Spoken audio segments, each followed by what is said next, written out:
My name is Anirban Basu. I'm the founder of Sage Policy Group Incorporated. We're an economic and policy consultancy here in Baltimore, Maryland. We've been in business since April of 2004. We've never missed payroll. We have 11 employees.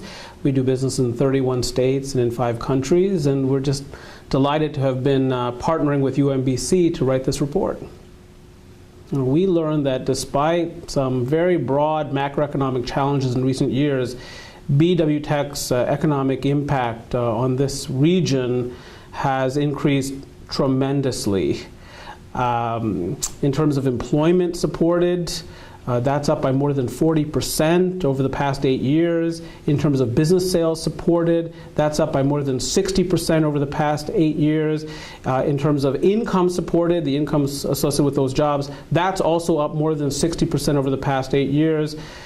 The center, the bwtech, has become much more impactful over the course of time, and it's because, and I think this is the key part, is that the philosophy of action, the theory of action, has changed at bwtech in accordance with economic realities, and so the place still works.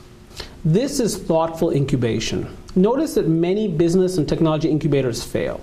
They fail for a number of reasons: lack of scale, lack of tenants with proprietary technologies, lack of focus. And one of the things about bwtech is there's a focus on life sciences and cybersecurity. Well, guess what? That's a natural for Maryland. That's a natural for Central Maryland.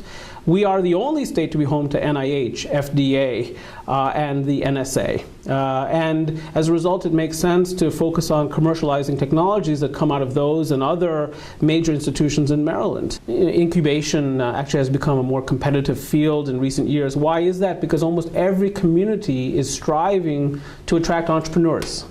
And what are they hoping for? They're hoping that an entrepreneur makes it big. bwtech makes it more likely than it would otherwise be that that entrepreneur comes here. Because one of the things they're looking for is support. And a good entrepreneur knows what they do not know. And they might not understand venture capital. And they might not understand fully tech transfer. But they are ambitious, they have some idea, some scientific knowledge perhaps, and they know that there's something there that they could turn into a business, a successful one. But they need support.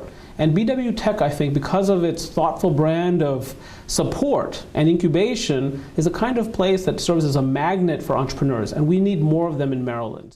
bwtech supports well over 3,000 jobs. The graduates support many other hundreds of jobs, people that are no longer bwtech, but so if they were not for bwtech and the services there and the facilities there and the partnerships there, they wouldn't be in existence today. So we're talking about thousands of jobs, millions of dollars in local and state revenue. So what should the state take away? This is a win-win.